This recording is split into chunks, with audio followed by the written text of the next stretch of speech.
Marino Mulyono Herlambang, SMH. Setelah ditingkatkannya kembali berstatus sebagai bandara bertaraf internasional, pemerintah Provinsi Sumatera Selatan bersama maskapai AirAsia menjalani kerjasama internasional dengan membuka kembali penerbangan internasional dari Bandara Sultan Mahmud Badarudin II Palembang, Kuala Lumpur, Malaysia. Pembukaan rute penerbangan internasional Palembang, Indonesia, Malaysia, Kuala Lumpur diresmikan secara langsung Gubernur Sumatera Selatan Herman Deru di Ballroom Bandara Sultan Mahmud Badarudin II Palembang, Selasa siang. Gubernur Sumatera Selatan Herman Deru menyebutkan dengan dibukanya kembali rute penerbangan internasional antar negara, Palembang, Indonesia, Kuala Lumpur, Malaysia menjadi gapura yang ke depan mampu mendongkrak ekonomi sektor pariwisata, baik Indonesia maupun Malaysia. Pelayanan rute penerbangan Palembang Kuala Lumpur efektif mulai beroperasi per 18 Juli 2025 via Bandar Udara Sultan Mahmud Badarudin II Palembang, Bandara Kuala Lumpur, Malaysia. Semua warga Sumatera Selatan merasa lega dengan sudah adanya kepastian penerbangan internasional dari Palembang menuju mancanegara. Ini diawali ke Kuala Lumpur. Di sini yang kita harapkan adalah bukan hanya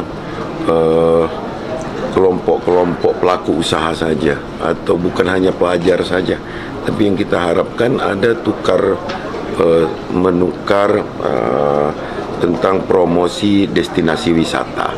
Kita tahu Sumatera Selatan juga banyak yang sudah terbangun destinasi wisata ataupun juga yang sedang dirintis.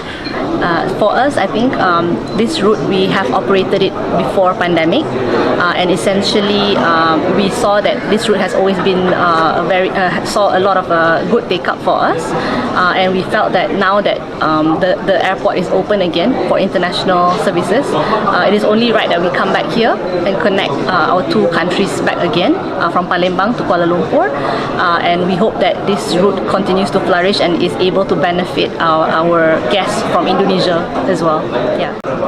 Kalau dari historinya, usually we see that the route performs at above 80% load factor, and generally in terms of the movement, we see quite a balanced movement between Indonesians going to Malaysia as well as Malaysians coming to Palembang as well. So we expect that now with this route reopening, we should see similar patterns for this route. Yeah. Disebutkan Gubernur Sumatera Selatan Herman Deru yang juga pernah menjabat Ketua Dunia Melayu Dunia Islam, selain sebagai kabar gembira bagi para pelaku usaha dan para pelajar, penerbangan internasional sebagai jembatan emas hubungan baik Indonesia-Malaysia. Dari Palembang, Sumatera Selatan, Muhammad Reza Falevi Ayus melaporkan.